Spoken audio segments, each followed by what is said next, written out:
بحبتين من البطاطا المسلوقة وبصدر دجاج واحد بتجهز هاي الأكلة مميزة وبتشهي وكتير سهلة. خلينا على طول نبدأ. حضرولي صدر الدجاج بتكونوا مقطعينه بهذا الحجم، وبعدها بتنزلوه بالمقلاة على النار وبتضلكم تشوحوا فيه حتى يتنشف من المي، وبعدها بتضيفوا شوية زيت، وهلا بتشوحوا الدجاج مع الزيت كتير منيح حتى ياخد معكم الدجاج اللون.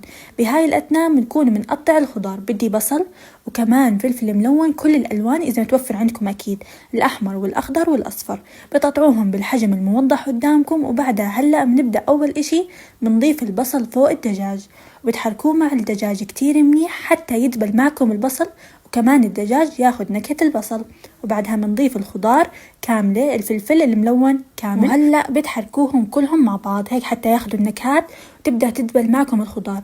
وهلأ بنضيف البهارات، ملعقة صغيرة من كل نوع، ملح وفلفل أسود وبابريكا، كمان بهارات الدجاج وملعقة صغيرة من الكاري، بتضيفوهم هيك كلهم. وهلأ بتبدأوا بتحركوهم مع الدجاج والخضار كتير منيح حتى ياخدوا النكهات.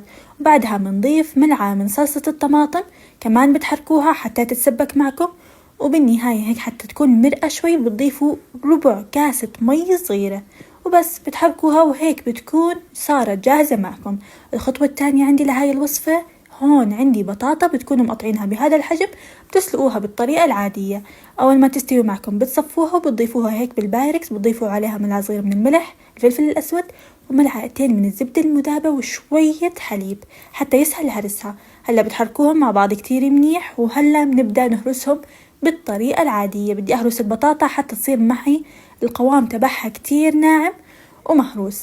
أول ما تخلصوا كل الكمية وتهرسوها كتير منيح، هلا بنبدأ بنصفها بالطريقة العادية، بترتبوا السطح وبتصفوها، هاي تعتبر طبقة أولى. وبكل بساطة بعد ما تصفوها كتير منيح وهيك ترتبوا السطح بالشكل الموضح قدامكم، بتنزلوا عليها كل حشوة الدجاج اللي احنا جهزناها مسبقا، بضيفوها بالشكل هذا. وهلأ بضلكم هيك تفردوا فيها كتير منيح حتى تغطوا السطح كامل بحشوة الدجاج.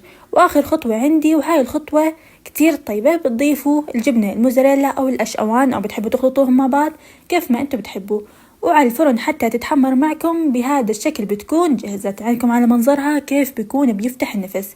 هاي الأكلة بتذكركم أكيد بكرات البطاطا بس نعملها، بس بقدر أحكي لكم هاي الطريقة أسهل وأبسط وكتير طيبة بدون كريمة وبدون صوصات، يعني فينا نقول إنها أقل جهد من هديك الوصفة، فكتير طيبة وبكتير بتشهي ولازم إنكم تعملوها لإنكم راح تحبوها كتير. من الوصفات اللي فعلا مميزة بالنسبة لإلي وأكيد لازم تجربوها لإنها راح تعجبكم كتير. والأكيد إنه كلكم بدكم هيك وصفات تكون خفيفة على المعدة، كتير سهلة وبسيطة بالتحضير وكتير طيبة، وهاي الوصفة على الطلب تماما راح تعجبكم على الأكيد. بهذا الشكل بكون خلصت وصفتي لهذا اليوم. بهمني كتير أعرف رأيكم بالتعليقات، لا تنسوا تدعموني بلايك وكومنت ومتابعة للصفحة لا يوصلكم كل جديد أنا بقدمه.